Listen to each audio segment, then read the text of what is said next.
The ancient pack healer's words hung in the air like a death sentence, her gnarled fingers pointing directly at him through the crowd of assembled alphas. She named you Alpha King. Kyle Thornridge felt his wolf surge forward, a primal recognition tearing through his chest. Not of guilt, but of something far more dangerous. The scent hit him then, carried on the wind from the dying woman's lips. Wild jasmine and moonlit snow, the unmistakable signature of a mate bond he'd never claimed. His heart stopped. In all his years ruling the Northern Territories, he'd never taken a mate, never felt the pull, until now. Until her final breath named him her killer, the woman he'd never met, the bond he'd never known existed, and the entire supernatural world watching as his carefully constructed empire began to crumble, built on the ghost of a connection he'd somehow destroyed before it ever began. The Thornridge fortress stood like a monument to ancient power, its black stone walls rising from the mountain peaks, where eternal winter ruled and lesser wolves feared to tread. Kyle Thornridge, Alpha King of the Northern Territories, stood at the floor-to-ceiling windows of his war room, watching the aurora borealis paint the sky in shades of green and violet. The supernatural lights danced above his domain, 12 packs, 40,000 wolves, and an empire built on strength, strategy, and absolute control. He was 32 and had never lost a challenge, never bent a knee, never shown weakness, and he had never taken a mate. The conclave grows restless, his beta Marcus Silverclaw said from behind him, his voice carrying the weight of political concern. 3 more packs have sent formal inquiries about your unmated status. Kyle didn't turn from the window. His reflection stared back at him, sharp features carved from granite, ice-blue eyes that had watched centuries of wolf politics, dark hair that fell just past his collar. He looked every inch the predator he was bred to be, descended from the first wolves who'd claimed these mountains when magic still ran wild and pure through the world. "Let them grow restless," Kyle said, his voice carrying the resonance of command that made even the strongest alphas lower their eyes. "My personal life is not subject to pack politics."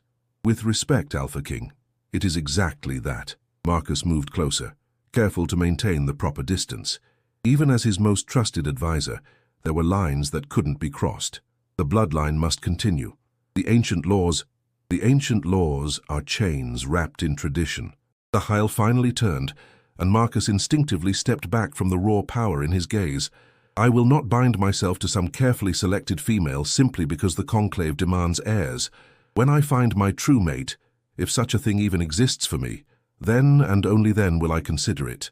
The words tasted like ash in his mouth. Truth was, Kyle had stopped believing in true mates years ago.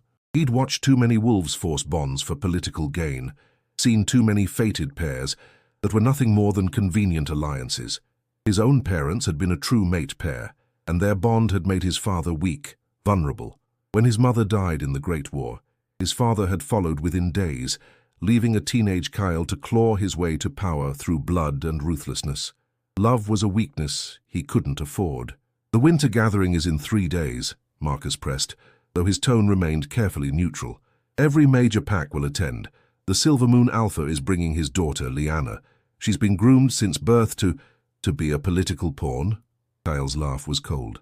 "I've met Liana Silvermoon, beautiful, accomplished, perfectly trained in pack politics, and utterly devoid of anything resembling genuine emotion.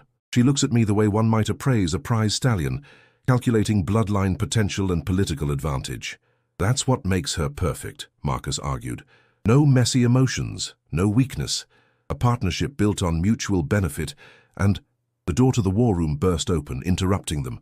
Kyle's head of security, a scarred wolf named Darius, stood in the doorway, his face pale beneath his dark skin.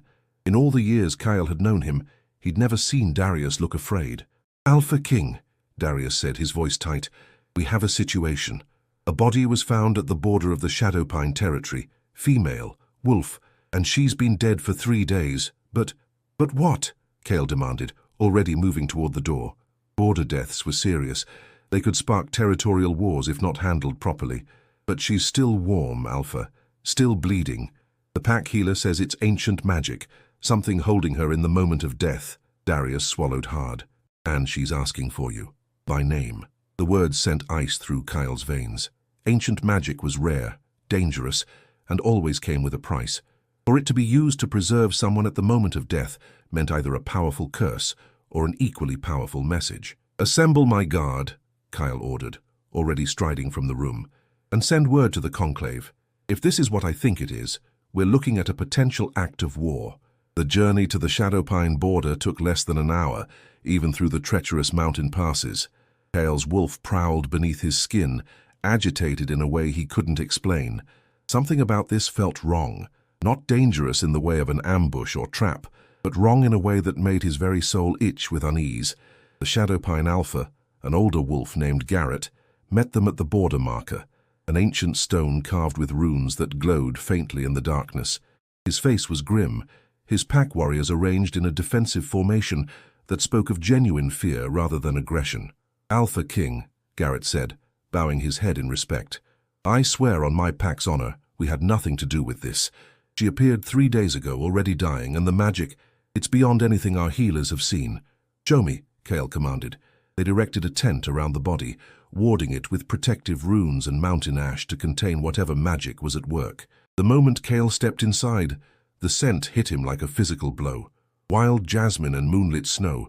His wolf surged forward with such force that Kale actually staggered, his hand shooting out to grip the tent pole for support. Every instinct in his body screamed at him, "Mate, mate, mate!" A recognition so profound it felt like his soul was being torn in two. Impossible. The woman lay on a bed of furs, her body frozen in the moment of death. She was young, perhaps 25, with long auburn hair that spread around her like a halo. Her face was beautiful in a wild, untamed way.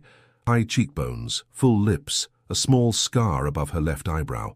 She wore simple traveling clothes, now stained with blood from the massive wound in her chest. Someone had torn her heart out. "Alpha King," a voice said, and Kyle realized the pack healer was there. Old Mira, who'd been healing wolves since before Kale was born. Her milky eyes fixed on him with an intensity that suggested she could see far more than her blindness should allow. "She's been waiting for you. The magic is holding her here, but it's fading. She has perhaps minutes left." "Who is she?" Kyle demanded, though his wolf was howling in his mind, clawing to get closer to the dying woman who smelled like everything he'd never known he needed. "She hasn't said, but she's been whispering your name for 3 days." Mira moved aside, gesturing him forward. "Whatever message she carries, it's meant for you alone." Kyle approached slowly, every step feeling like walking through deep water. His wolf was going insane, demanding he touch her, claim her, save her. But she was already dead. Had been dead for 3 days, held in this terrible liminal space by magic he didn't understand. He knelt beside her, and her eyes, gods, her eyes were the color of amber honey, suddenly opened, fixing on his face with desperate intensity. "Alpha King," she whispered, her voice like wind through dead leaves. "Finally." "Who are you?" Kyle asked, his hand hovering over hers, not quite touching. "Who did this to you?" "My name is Sarah Nightshade." Each word seemed to cost her. Was your mate. The bond formed 6 months ago, when you passed through the Eastern Territories. You never felt it because," she coughed, blood appearing at the corner of her mouth, "because I blocked it. I was afraid. I wasn't ready to be the Alpha King's mate." The words hit Kale like silver bullets. 6 months ago, he'd traveled east to negotiate a treaty. He'd felt nothing, no pull, no recognition. But if she'd blocked the bond using magic, why? He demanded. Why block it? Why not come to me? "Because I knew what it would mean," Sarah whispered. "I'm nobody. Omega-born, no pack, no family. I knew you'd reject me and I couldn't bear it, so I ran, I hid. And they found me because of it." "Who found you?" Her hand suddenly shot out, gripping his wrist with surprising strength. The moment their skin touched, the bond slammed into Kale with the force of an avalanche. 6 months of denied connection flooding through him all at once. He gasped, his wolf roaring in recognition and rage and grief. She was his. She was dying. And he'd never even known she existed. "The Shadowborn," Sarah gasped. "They're coming for you, Alpha King. They killed me to send a message. They know about the prophecy, about what you really are. They know—" Her body convulsed, the magic holding her finally failing. Kyle felt the bond stretching, tearing as death tried to claim what was his. "No," he snarled, his wolf surging forward. "You don't get to die. Not now. Not when I just found you." "Too late," she whispered, but there was something like peace in her amber eyes. "But I need you to know, I need everyone to know, I loved you, even though we never met, even though you never knew. The bond was real, and I loved you, and they killed me because of it." Her eyes found the pack healer, then swept across the assembled wolves who'd crowded into the tent. When she spoke again, her voice carried an unnatural resonance, the magic using her final moments to ensure her words would be remembered. "She named you Alpha King," Mira said, her blind eyes filling with tears. "In death, she claims you as her mate before witnesses. The bond is recognized, and her murder is now a blood debt against your line." Sarah's hand tightened on Kyle's wrist one final time. "Find them," she whispered. "Stop them, and know that in another life, we could have been magnificent together." Then she was gone, the magic releasing her all at once. Her body went cold, the scent of jasmine and snow fading into the smell of death and mountain air. And Kyle Thornridge, Alpha King of the Northern Territories, who had never shown weakness, who had never bent, who had never loved, threw back his head and howled. The grand hall of the Thornridge Fortress had been transformed for the winter gathering, its vaulted ceilings draped with silver and ice-blue banners representing the 12 packs of the Northern Territories. Hundreds of wolves filled the space, alphas in formal attire, their mates adorned in jewels and furs, warriors standing at attention along the walls. The air thrummed with power, testosterone, and barely concealed political maneuvering. Kyle stood on the raised dais at the head of the hall, looking every inch the Alpha King, despite the hollow ache in his chest, where a bond he'd never known had been violently severed. 3 days had passed since Sarah Nightshade died in his arms. 3 days of investigation that had yielded nothing but questions, and the growing certainty that her murder was only the beginning of something far darker. The Shadowborn. The name haunted him. Ancient texts mentioned them, a cult of wolves who'd rejected the natural order, who practiced blood magic and sought to overthrow the established pack hierarchies. But they'd been extinct for centuries, wiped out in the Great Purge, or so everyone had believed. "Alpha King," Marcus murmured at his side, pulling Kale from his thoughts. "The Silver Moon delegation has arrived, Alpha Cornelius and his daughter." Kale's jaw tightened. The last thing he wanted was to play politics tonight, but the winter gathering was sacred tradition. To cancel it would show weakness, and weakness would invite challenges he couldn't afford, not with a potential war brewing in the shadows. "Let them approach," Kyle said, his voice carrying across the hall. The crowd parted as Alpha Cornelius Silvermoon strode forward, his silver hair gleaming in the firelight. He was old guard aristocracy, his bloodline tracing back to the first packs.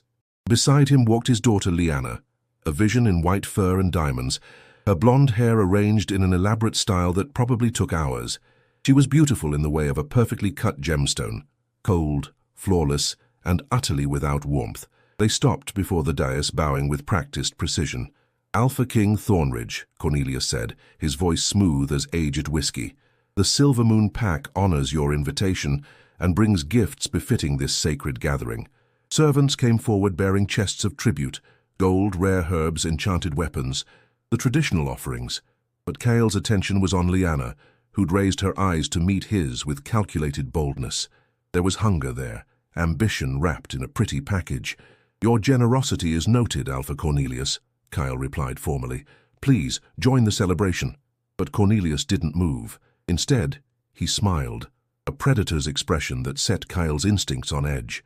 "If I may, Alpha King, there is another matter I wish to address before this assembled gathering." Cornelius gestured to his daughter. "As you know, the question of your unmated status has become a concern for the stability of our territories. The bloodline must continue. The ancient laws demand it." A murmur rippled through the crowd. Kyle felt his wolf bristle at the presumption, but he kept his expression neutral. "The ancient laws also state that an Alpha King cannot be forced into a bond. My mate will be of my choosing, when and if I choose." Of course, Cornelius agreed, but his smile widened.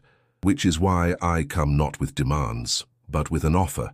My daughter Liana has been trained since birth in pack politics, combat, and the ancient ways. Her bloodline is impeccable, her power considerable. She would make an ideal mate for the Alpha King, a partnership built on strength and mutual benefit." Liana stepped forward, her movements graceful and deliberate. When she spoke, her voice carried across the hall with practiced projection. "Alpha King Thornridge, I offer myself as your mate, not out of obligation, but out of genuine respect for your power and position. Together, we could unite the Silver Moon and Thornridge lines, creating a dynasty that would rule for generations. The hall erupted in whispers. Several alphas nodded approvingly. This was exactly the kind of political alliance that stabilized territories and prevented wars. But Kyle felt nothing but cold fury at the manipulation. Before he could respond, another voice cut through the noise. "How touching," a woman said, her tone dripping with mockery. "A marriage proposal at a funeral." The crowd turned as one. Standing in the entrance to the hall was a figure Kyle hadn't seen in years, Morgana Blackthorn, the most powerful witch in the Northern Territories. She was ageless, her dark hair streaked with silver, her eyes the color of storm clouds. She wore robes of deep purple, and the air around her crackled with barely contained magic. "Witch!" Cornelius spat, his composure cracking. "You were not invited to this gathering. You have no place among wolves." "And yet here I am," Morgana replied, gliding forward with supernatural grace. The crowd parted before her, wolves instinctively recognizing a predator of a different kind. "I come bearing information that concerns you all, information about the Alpha King's recently deceased mate." The hall went silent. Kyle's hands clenched on the arms of his throne, his wolf surging forward. "Speak carefully, witch. Sarah Nightshade's death is not a subject for gossip." "Oh, but it is so much more than gossip, Alpha King." Morgana reached the dais, her eyes fixed on Kale with an intensity that made even him uncomfortable. "Tell me, did you investigate how an Omega-born wolf with no training managed to block a true mate bond from the most powerful alpha in the territories?" Kyle's blood ran cold. He hadn't. He'd been too consumed with grief and rage to question the mechanics of it. "She couldn't have," Morgana continued, her voice carrying to every corner of the hall. "Not without help, not without powerful magic, which means someone gave her the means to hide from you. Someone who knew about the bond before either of you did. Someone who wanted to keep you apart." "That's preposterous," Liana interjected, but there was something sharp in her voice. "Why would anyone—" "Because a true mate bond cannot be broken or replaced," Morgana said, turning her storm cloud eyes on the silver moon air. "As long as Sarah Nightshade lived, the Alpha King could never truly bond with another. Oh, he could take a chosen mate, certainly. But the bond would always be incomplete, always be second best, a political arrangement rather than true power." The implications hit the crowd like a shockwave. Kyle rose from his throne, his power flooding the room and forcing every wolf to their knees, everyone except Morgana, who simply smiled. "You're saying someone orchestrated this," Kyle said, his voice deadly quiet. "Someone wanted Sarah dead, so I would be free to bond with another. I'm saying that Sarah Nightshade came to me 6 months ago, terrified and desperate," Morgana replied. "She told me she'd felt the mate bond snap into place when you passed through the Eastern Territories. She was working as a healer in a small village, nobody important, nobody powerful. She knew what it would mean. An Omega mated to an Alpha King. The scandal, the rejection, the political nightmare. So you helped her hide," Kyle said, pieces falling into place. "I gave her a talisman to block the bond, yes. I thought I was being kind." For the first time, genuine regret crossed Morgana's face. "I didn't realize I was signing her death warrant, because 3 days ago, when she died, I felt the talisman break, and I felt something else. A trace of magic I recognized. Blood magic. Shadow-born magic." The hall erupted in chaos. Wolves shouted, some in disbelief, others in fear. The Shadowborn were legend, nightmare stories told to young pups. If they were real. If they were active again. "Silence!" Kyle roared, his alpha command crashing over the crowd like a physical force. When quiet returned, he turned back to Morgana. "You have proof of this?" "I have the broken talisman," Morgana said, producing a small pendant from her robes. It was blackened, cracked, and it reeked of dark magic. "And I have this." She threw something onto the floor at the base of the dais. It rolled to a stop, and Kyle's blood turned to ice. It was a silver ring, engraved with the Silver Moon Pack crest. "I found it at the site where Sarah was attacked," Morgana said, her voice cutting through the shocked silence. Clutched in her hand, she fought her attacker, and she marked them. Every eye in the hall turned to Liana Silvermoon. The beautiful air had gone pale, her hand instinctively moving to her right hand, where a fresh bandage wrapped around her fingers. "That proves nothing," Cornelius snarled, moving to shield his daughter. "Anyone could have planted that ring. This is a transparent attempt to frame my family." "Then let her show us her hand," Kale said, his voice like winter itself. If she has nothing to hide, let her remove the bandage. I injured myself training, Lyanna stammered, but her composure had shattered. This is ridiculous. I've never even met this Omega. Show me your hand, Kyle commanded, his power making the very stones of the fortress tremble. Lyanna's hand moved of its own accord, compelled by the Alpha command. She unwrapped the bandage with shaking fingers, revealing deep scratches across her knuckles, the kind made by desperate fingernails in a final fight for life, the kind that matched the tissue found under Sarah's nails. It wasn't supposed to be like this, Lyanna whispered, tears streaming down her perfect face. I didn't want to kill her. I just wanted what should have been mine. You're the Alpha King. I was bred for this, trained for this, and some nobody Omega gets to be your true mate. It wasn't fair. The confession hung in the air like poison. Cornelius grabbed his daughter's arm, his face a mask of fury and fear. Be silent, you foolish girl. But it was too late. The damage was done. Kyle descended from the dais slowly, each step measured and deliberate. His wolf was howling for blood, for vengeance, for justice. When he spoke, his voice carried the weight of absolute authority. Lyanna Silvermoon, you stand accused of murdering my true mate. Before these witnesses, before the assembled packs, I name you oathbreaker, murderer, and enemy of the crown. The sentence is death. No! Cornelius roared, shifting partially into his wolf form. I will not let you... He never finished the sentence. Kyle moved with supernatural speed, his hand closing around Cornelius's throat and lifting the older Alpha off his feet. You will not let me. Kyle's eyes had gone completely wolf, glowing ice blue in the firelight. You dare threaten me, in my own hall, after your daughter murdered my mate. He threw Cornelius across the room. The Silvermoon Alpha crashed into a table, wood splintering under the impact. Kyle turned back to Lyanna, who'd collapsed to her knees, sobbing. Please, she begged. Please, I didn't mean... I was jealous. I was angry. The Shadowborn approached me. They said they could help. They said if she was gone, you'd be free to choose me. The Shadowborn, Kyle repeated, his voice deadly quiet. You worked with them. You betrayed your own kind for jealousy and ambition. I didn't know what they really wanted. They said they just wanted to remove an obstacle. They said, enough. Kyle looked at his guards. Take her to the dungeons. She'll face formal trial at dawn. And send word to every pack in the territories. The Shadowborn have returned and they're recruiting from within our own ranks. Trust no one. As the guards dragged Lyanna away, her screams echoing through the hall, Kyle turned to face the assembled wolves. They stared at him with a mixture of fear, respect, and uncertainty. Their Alpha King, who'd never shown weakness, who'd never taken a mate, had just lost his true mate before he'd ever known her, and the murderer had been one of their own. This gathering is over, Kyle announced.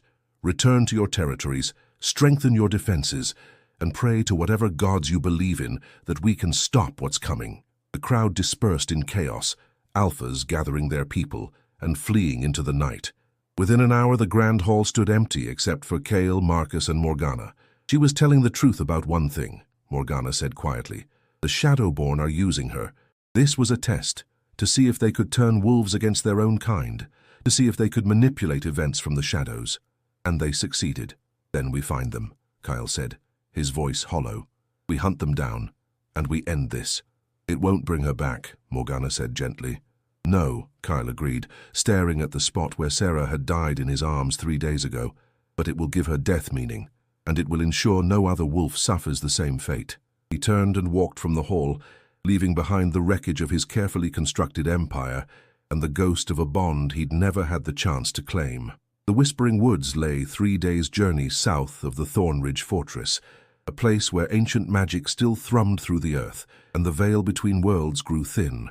Kyle had come here seeking answers, seeking refuge from the political chaos that had erupted after Lyanna's confession. The Silvermoon Pack had fractured, half pledging renewed loyalty to the crown, while the other half fled into exile with Cornelius. 3 other packs had revealed Shadowborn infiltration within their ranks. The territories were on the brink of civil war, and Kale couldn't stop thinking about a woman he'd never met. You're brooding again, Morgana said, appearing beside him without sound. The witch had insisted on accompanying him, claiming she had information about Sarah that couldn't be shared in the fortress. It's becoming a habit. I lost my mate before I knew I had one, Kyle replied, his voice rough. I think I've earned the right to brood. They walked deeper into the woods, where the trees grew so thick that sunlight barely penetrated the canopy.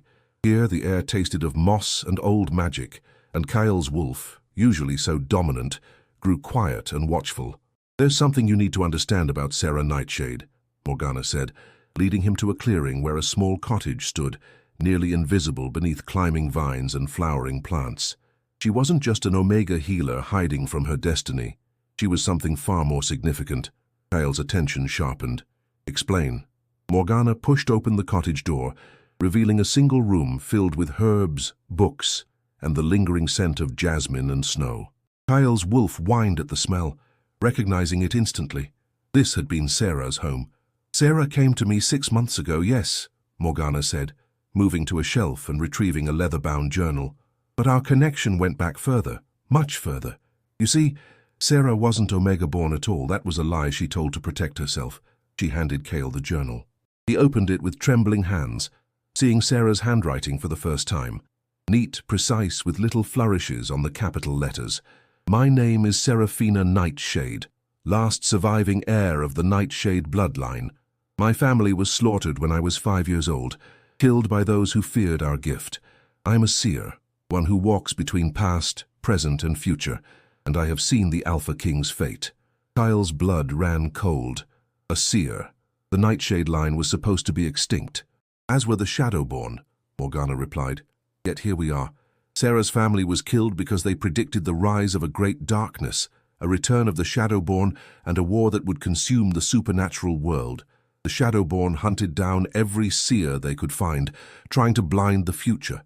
Sarah survived only because her mother hid her, made her promise to never reveal her gift." Kyle flipped through the journal, seeing sketches and notes, predictions and warnings.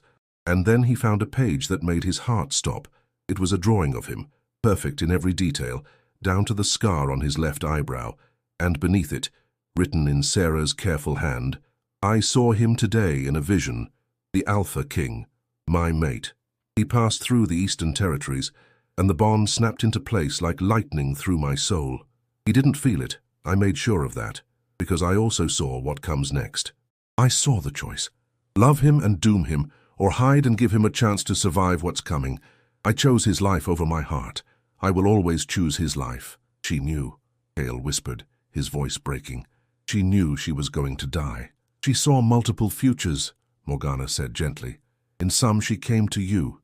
You bonded, and the Shadowborn used that connection to destroy you both. In others, she hid, and you remained strong enough to face what's coming.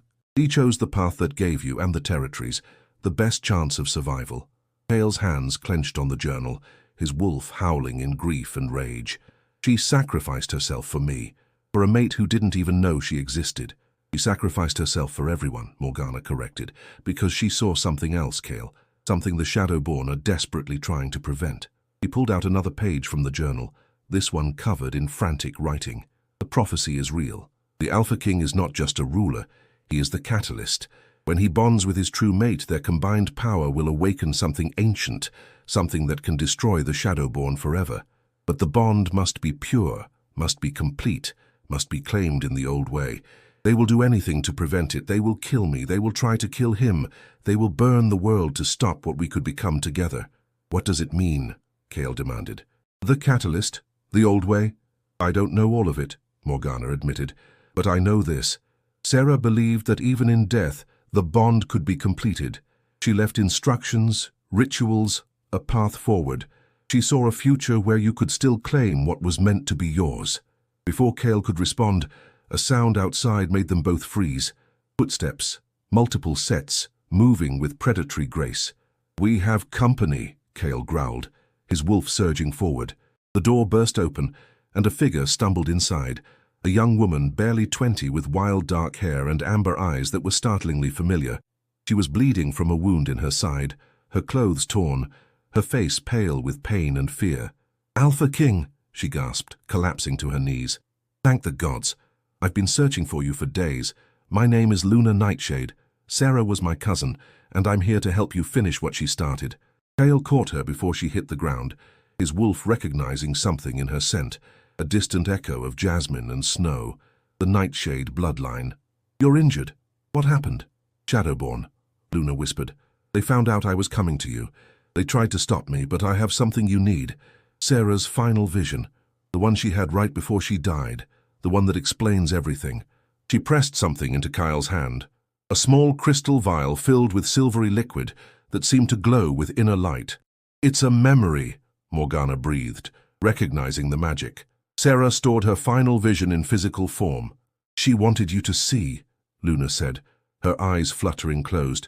She wanted you to know the truth about what you are, about what you could become, about the mate bond that transcends even death itself. Outside, howls erupted in the darkness. Not wolf howls. Something darker, twisted, wrong. The Shadowborn had found them. We need to leave, Morgana said urgently. Now. But Kyle was staring at the vial in his hand, at the unconscious woman who carried Sarah's blood, at the journal filled with his dead mate's handwriting. For the first time since Sarah died, he felt something other than grief and rage. He felt purpose.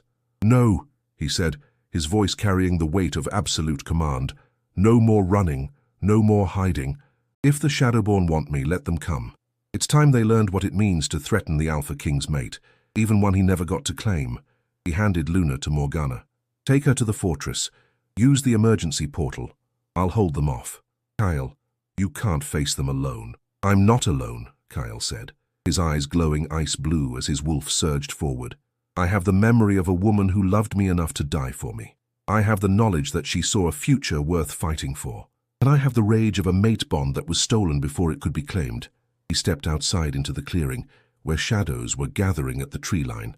Dozens of them, their eyes glowing red, their forms twisted by dark magic. Shadowborn warriors, corrupted wolves who'd traded their humanity for power. At their head stood a figure in black robes, his face hidden behind a mask carved from bone. Alpha King, the figure said, his voice like grinding stone. How kind of you to make this easy. We were prepared to hunt you across the territories, but here you are, alone, grieving, vulnerable. The perfect time to end the Thornridge line. You made one mistake, Kyle said, his power flooding outward, making the very ground tremble. You thought killing my mate would break me, but all you did was give me a reason to stop holding back. He shifted, his transformation faster and more complete than any normal wolf. His form was massive, twice the size of a normal alpha. His fur black as midnight with silver markings that glowed with ancient power. This was the true form of the Thornridge line, the bloodline that had ruled these mountains since magic first entered the world. The Shadowborn attacked as one, a wave of corrupted power and twisted flesh.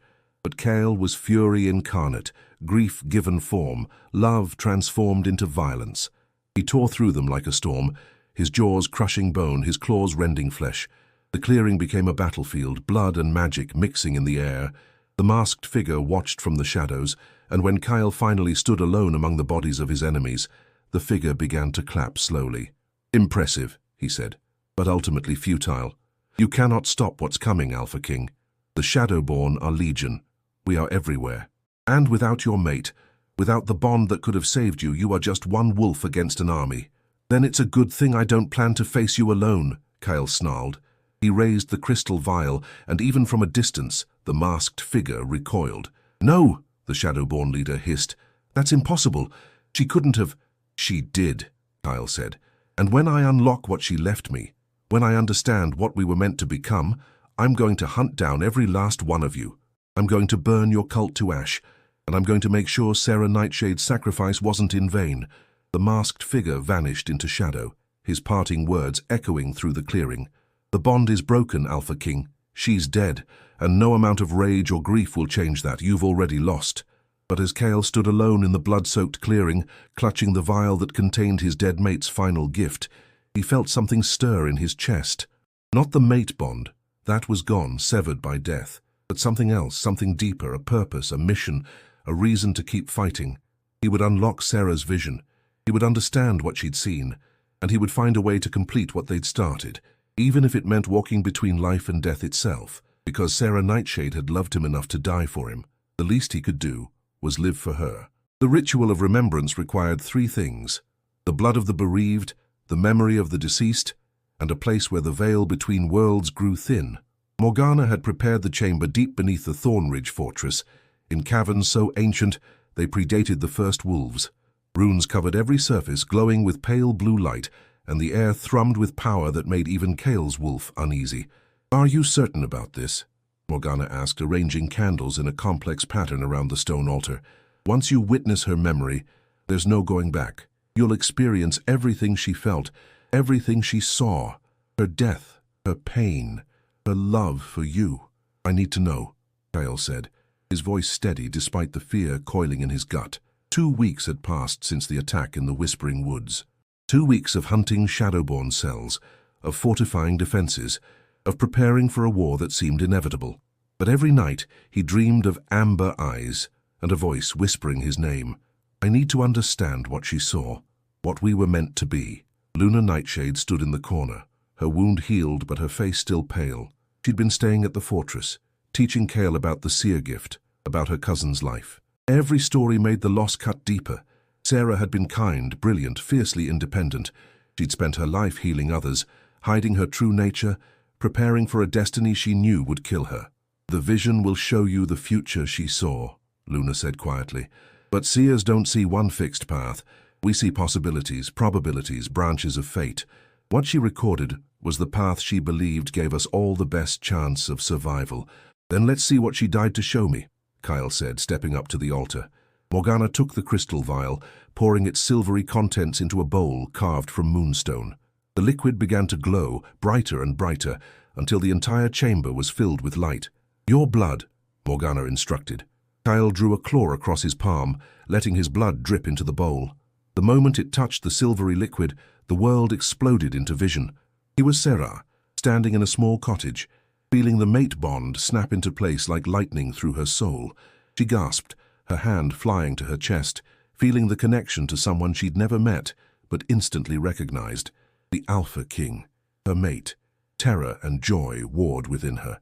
Then the vision shifted, and she was seeing the future. Not one future, but dozens, hundreds, all branching and intertwining like a vast tree of possibility. In one future, she went to him immediately. They bonded, and their combined power awakened something ancient, a force of pure light that could destroy the Shadowborn forever. But the Shadowborn saw it coming. They attacked during the bonding ceremony, and in the chaos, Kyle died protecting her. She felt his death through the bond, and the grief drove her mad. She became a weapon of vengeance, destroying everything in her path until there was nothing left but ash and sorrow. In another future, she hid the bond but stayed close, watching him from afar. The Shadowborn found her anyway, tortured her for information, used her connection to Kale to poison him slowly with dark magic. He died not in battle but in agony, his body corrupted from within, and she was forced to watch.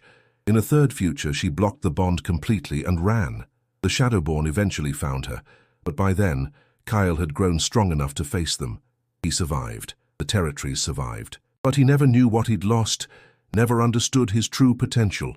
He lived a half-life, powerful but incomplete, always feeling like something was missing. And then she saw the fourth path, the one she chose.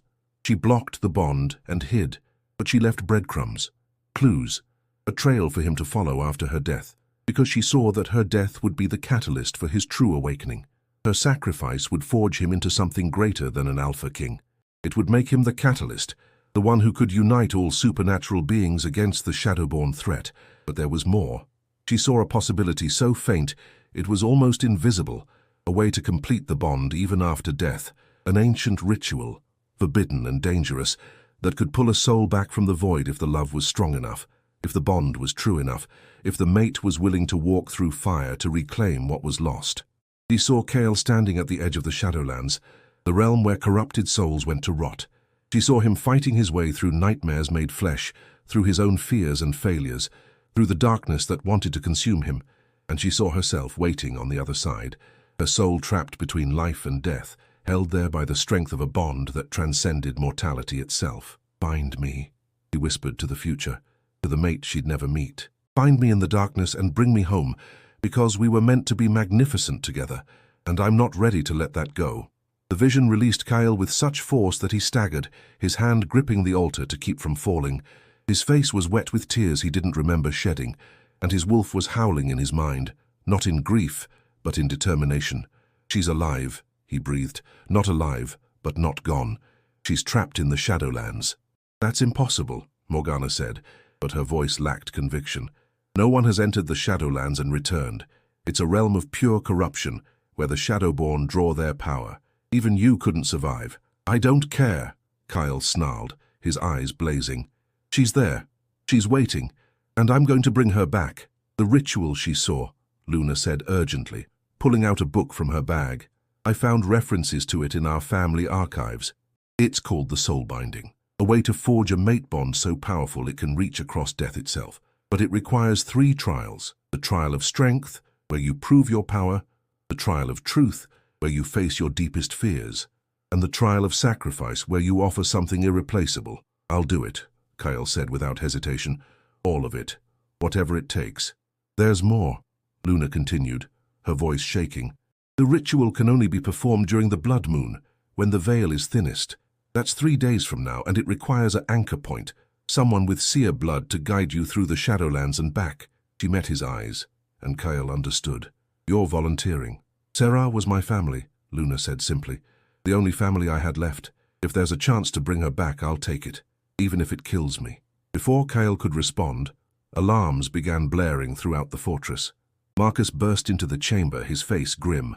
Alpha King, we have a situation. A Shadowborn army has been spotted marching on the fortress, hundreds of them, maybe thousands, and they're being led by someone you know. Kyle's blood ran cold. Who? Lyanna Silvermoon, or what's left of her. They've turned her, Kyle. She's fully corrupted now, and she's demanding a formal challenge for your title. The words hung in the air like a death sentence. Our formal challenge was sacred law. Any wolf could challenge an alpha for their position, and the challenge had to be accepted. To refuse was to forfeit the title and all authority. She's trying to stop the ritual, Morgana said urgently. The Shadowborn know what you're planning. They're forcing you to choose, defend your title and your people, or attempt the soul binding and risk losing everything. Kyle's mind raced. 3 days until the blood moon. 3 days to prepare for the ritual that could bring Sarah back. But if he didn't face Lyanna now, the Shadowborn army would destroy the fortress and everyone in it. I'll face her, Kyle said, already moving toward the door. But I'm not giving up on Sarah. We do both. That's insane, Marcus protested.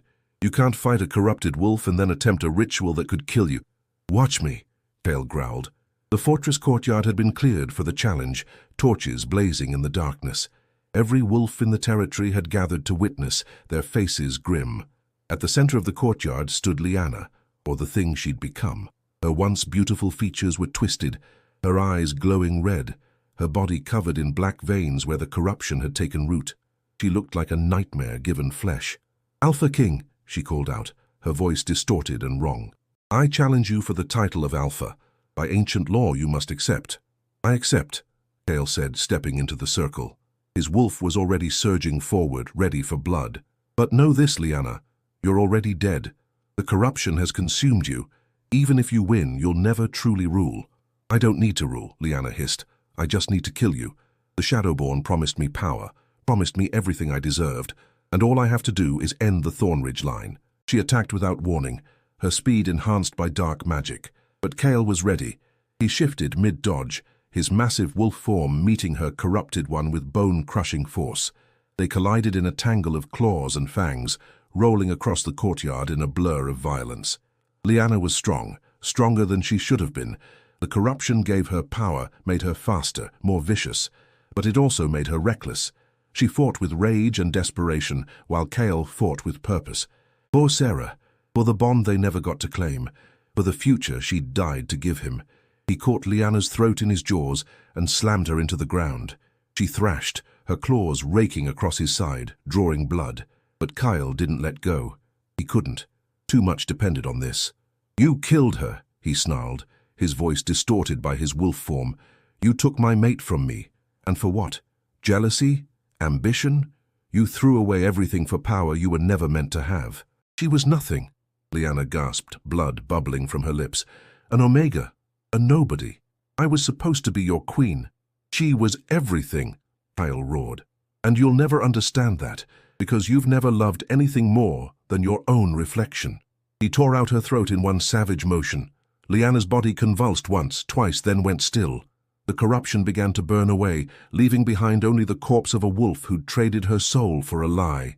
The courtyard erupted in howls of victory, but Kyle felt no triumph. only exhaustion and the weight of what still lay ahead. He shifted back to human form, blood streaming from his wounds. Marcus rushed forward with clothes and medical supplies, but Kyle waved him off. "The Shadowborn army?" he demanded. "Retreating," Marcus reported. "The moment Lyanna fell, they scattered. But they'll be back, Kyle. This was just a test." "Let them come," Kyle said, his eyes finding Luna in the crowd. "We have 3 days to prepare. 3 days to do the impossible." He raised his voice, addressing the assembled wolves. "The Shadowborn think they've won.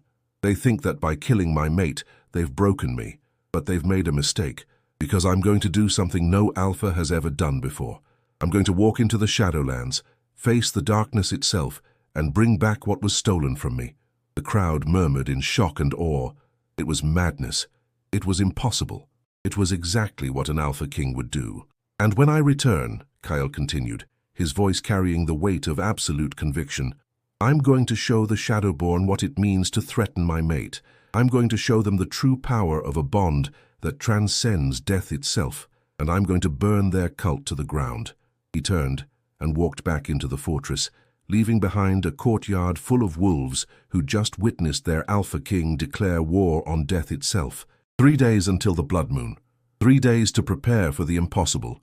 3 days until he'd either reclaim his mate or die trying. The blood moon rose over the Thornridge fortress like a wound in the sky, casting everything in shades of crimson and shadow. Kyle stood at the entrance to the Shadowlands portal, a tear in reality that Morgana had opened, using blood magic and ancient rituals that made even her hands shake. The portal writhed like a living thing, darkness bleeding from its edges, and the temperature around it had dropped so low that frost covered the ground in spreading patterns. "Last chance to reconsider," Morgana said, though her tone suggested she knew it was pointless. "Once you step through, I can hold the portal open for exactly 1 hour. If you're not back by then, you'll be trapped in the Shadowlands forever. Then I'll be back in 59 minutes, Kale replied, checking the silver chains wrapped around his forearms, enchanted to resist corruption, and the vial of Luna's blood hanging around his neck, the anchor that would guide him to Sarah's soul. Luna stood beside the portal, her eyes closed in concentration, her seer gift fully engaged. Sweat beaded on her forehead despite the cold. "I can feel her," she whispered. "Sarah's soul is deep in the Shadowlands, trapped in a place called the Hollow, where corrupted souls go to fade. But there's something else there, Kale. Something ancient and hungry. The Shadowlands aren't just a place. They're alive, and they don't want to let her go. They don't have a choice," Kale growled. Marcus stepped forward, his expression torn between loyalty and concern. "Alpha King, the fortress is secure. Every warrior is on high alert. But if you don't return, if the Shadowborn attack while you're gone, then you lead," Kale said, gripping his beta's shoulder. "You've always been strong enough, Marcus. You just needed to believe it. Protect our people.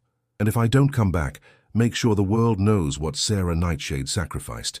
Make sure her death meant something." He turned to the portal before Marcus could argue, before his own fear could take root.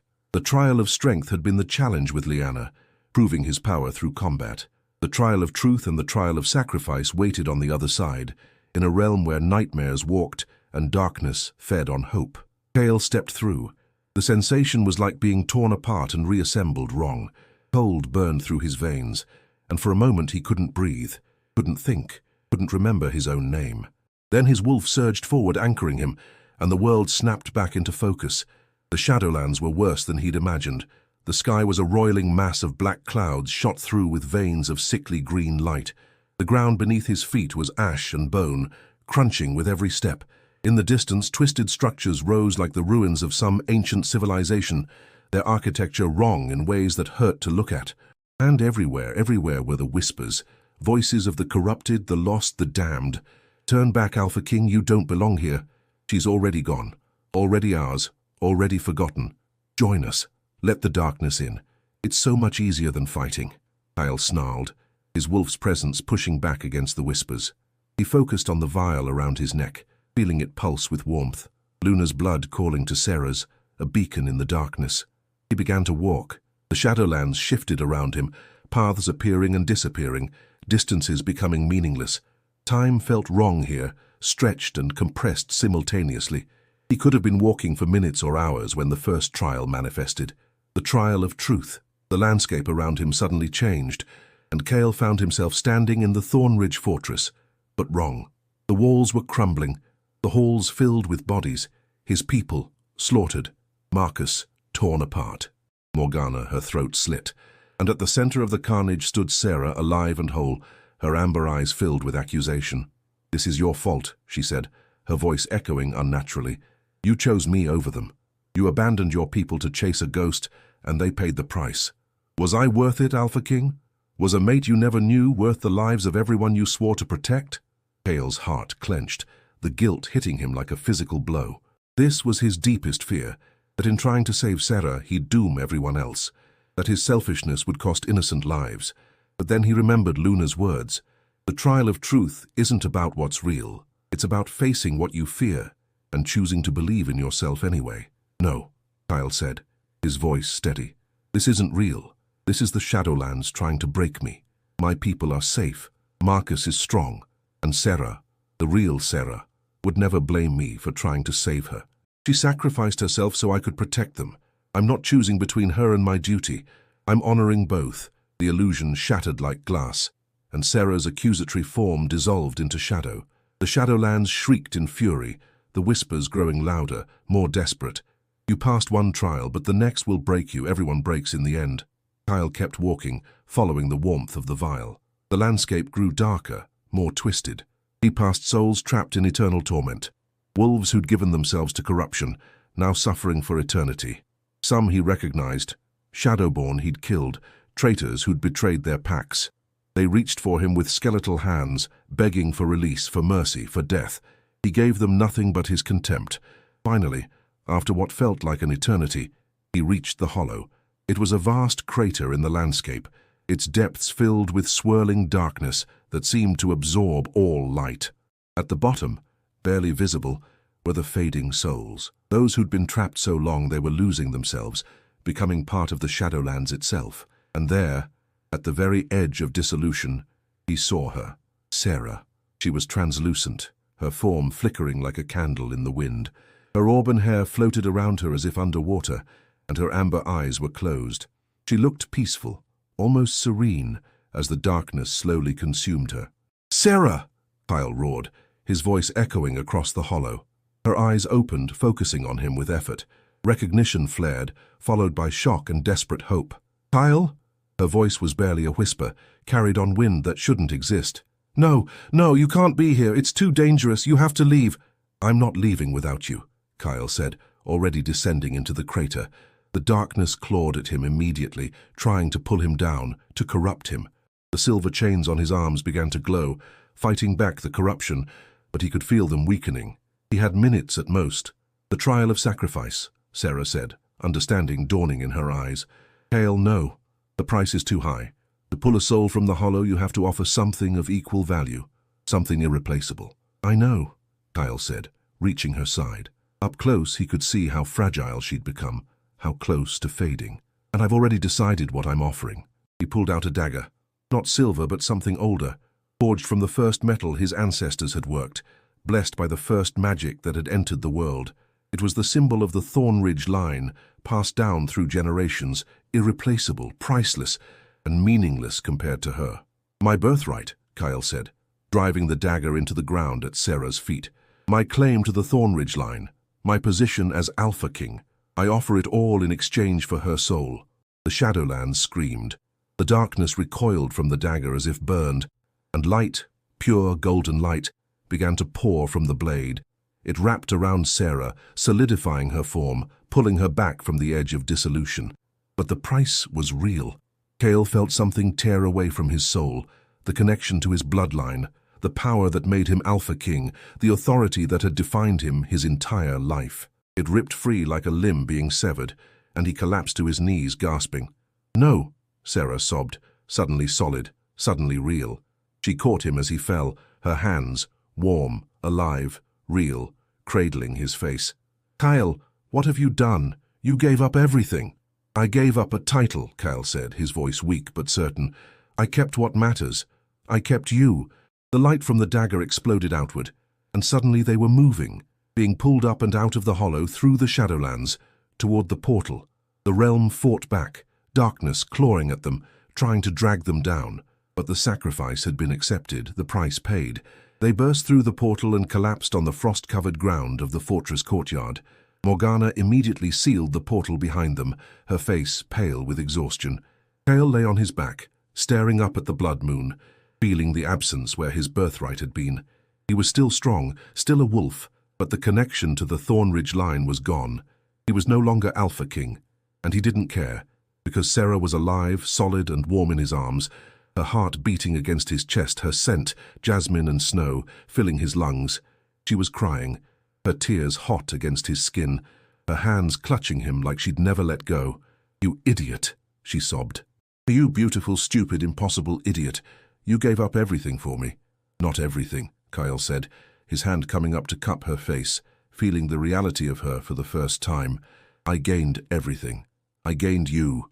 Their eyes met, and the mate bond, dormant, denied, severed by death, suddenly snapped into place with such force that they both gasped. But it was different now, stronger, forged not just by fate, but by choice, by sacrifice, by love that had transcended death itself. Kale pulled Sarah into a kiss, and the world exploded into sensation.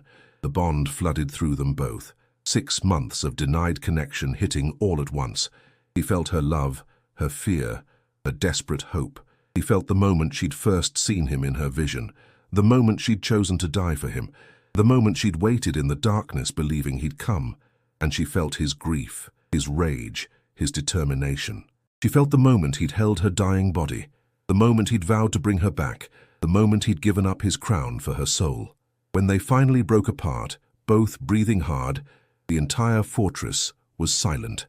Every wolf stood frozen, staring at their former Alpha King and the mate he'd literally pulled from death. Marcus was the first to move. He dropped to one knee, his fist over his heart.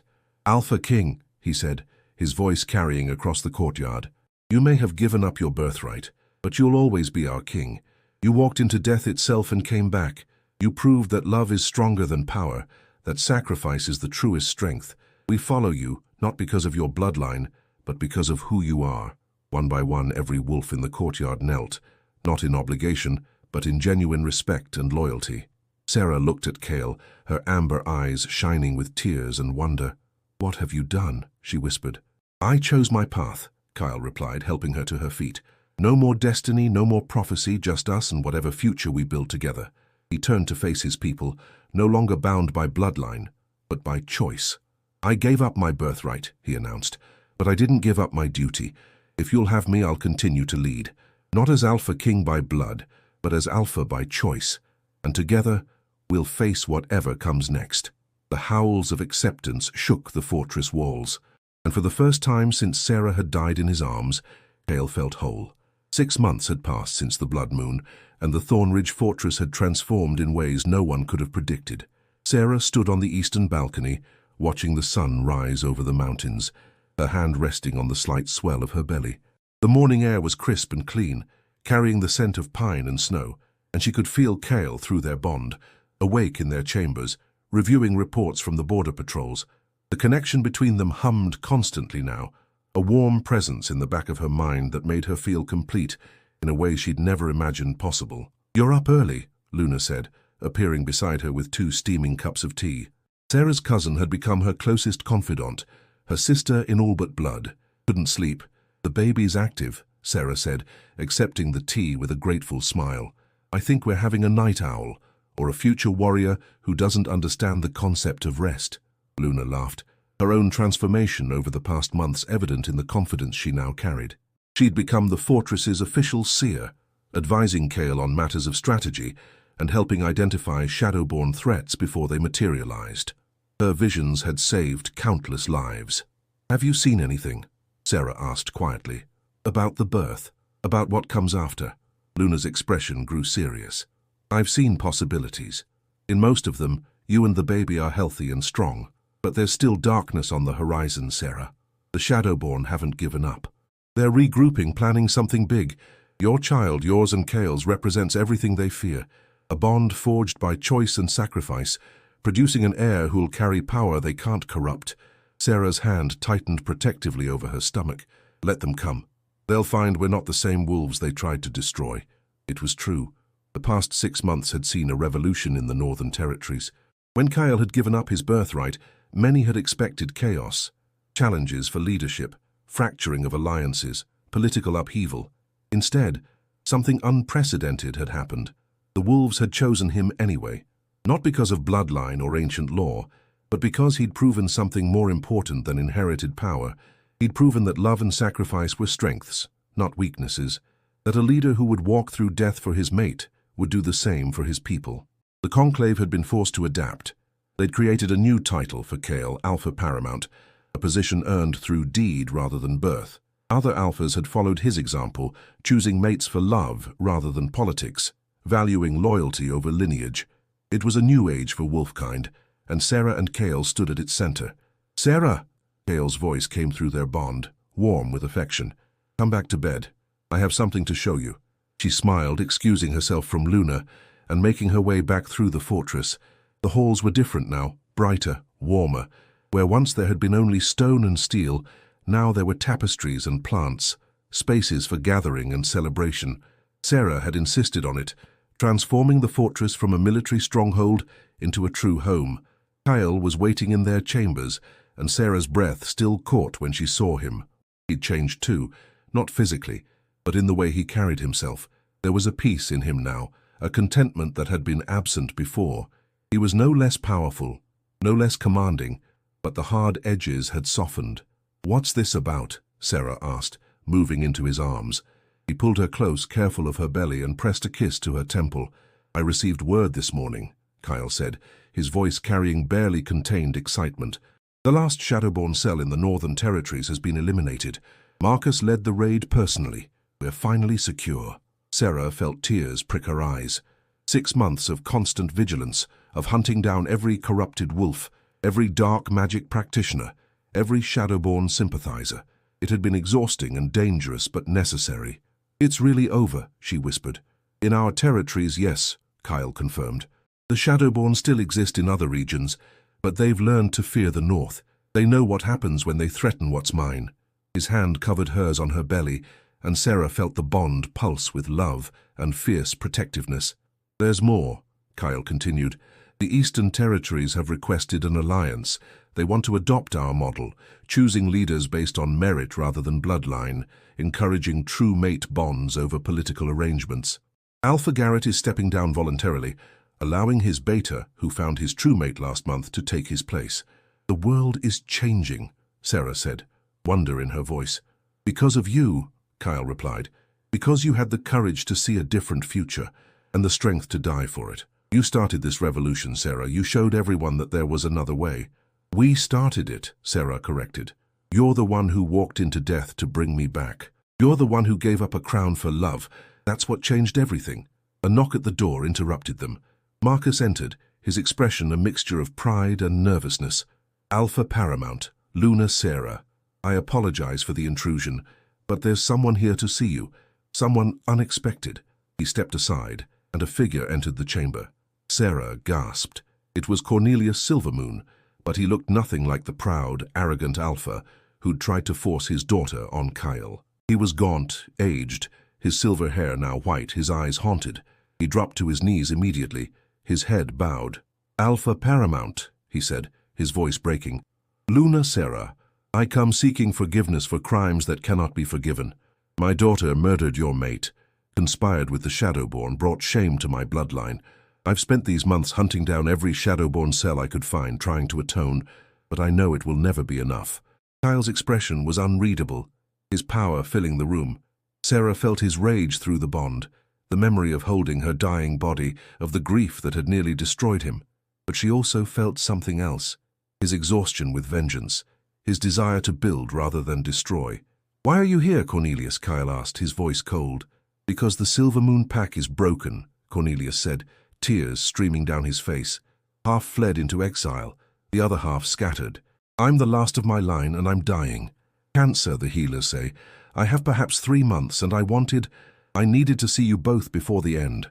To tell you that what you've built here, this new way of living, of loving, of leading, it's what we should have had all along. My daughter died because I raised her to value power over everything else. That's my sin, and I'll carry it to my grave." Sarah felt Kyle's internal struggle through the bond. Part of him wanted to throw Cornelius out, to let him die alone with his guilt. But another part, the part that had been transformed by love and sacrifice, understood that holding on to hatred would only poison what they'd built. He squeezed Cale's hand, sending comfort and understanding through the bond. Cale took a deep breath. "I can't forgive what Lyanna did," he said finally. "She took Sarah from me, even if only temporarily. She caused pain that still echoes. But I also understand that she was a product of a broken system, one we're working to change. You can't undo the past, Cornelius. None of us can. But you can help build a better future." He gestured for the old Alpha to rise. "Stay here, in the fortress. Use whatever time you have left to teach the young wolves about the mistakes of the old ways. Help us ensure that no other child is raised to value power over love, ambition over honor. That would be a worthy atonement." Cornelius looked up, shock and gratitude warring on his face. "You would show me such mercy after everything?" "Not mercy," Sarah said gently. "Understanding. We've all been shaped by systems that valued the wrong things, but we're building something new now, something better. And that means giving people the chance to change, to grow, to choose a different path." Cornelius bowed deeply, his shoulders shaking with sobs. Marcus led him from the room, and Sarah and Kyle were alone again. "That was generous of you," Sarah said. "That was us," Kyle corrected. "I felt what you were feeling through the bond. Your compassion, your belief in second chances. You make me better, Sarah. You always have, even when I didn't know you existed." They stood together in comfortable silence, watching the sun climb higher over the mountains. Through the windows they could see wolves training in the courtyard, not just warriors, but healers, scholars, artisans. The fortress had become a true community, a place where every wolf could find their purpose. "I've been thinking," Sarah said, "about names for the baby." Kyle's attention sharpened, his hand moving to her belly. "Tell me. If it's a girl, I want to name her Hope," Sarah said. "Because that's what we represent. Hope for a better future. Hope that love can triumph over darkness. Hope that sacrifice isn't the end, but the beginning." "And if it's a boy?" Kyle asked, his voice thick with emotion. "Phoenix," Sarah replied, "because we both rose from the ashes of who we were supposed to be and became something greater." Kyle pulled her into a kiss, deep and tender, the bond singing between them. When they broke apart, both were smiling.